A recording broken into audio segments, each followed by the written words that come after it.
Okay, I mentioned earlier how the field of gerontology got started largely because the federal government supported research through the National Institutes of Health and National Institutes on Aging. So the U.S.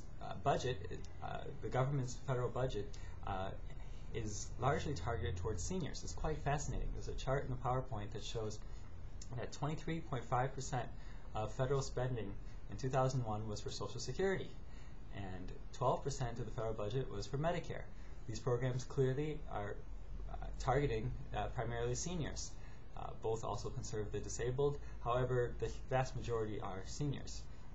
Another 13.6% of the federal budget is classified as income security. This is payments primarily to poor people, but a disproportionate number of those people are elderly.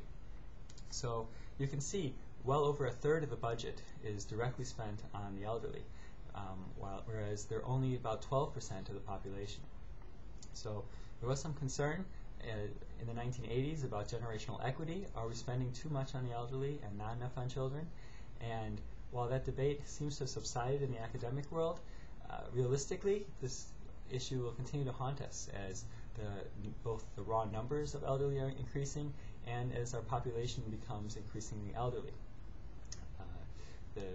As we'll get into in later lectures, the number of workers per retiree is declining, and therefore the number of taxpayers per retiree is declining, leading to greater strain on the federal budget. It's not likely that the federal government will support only older people. There's a huge chunk of national defense, and a growing piece of the pie is interest on national debt. And as you know, government likes to start programs, doesn't end them very often.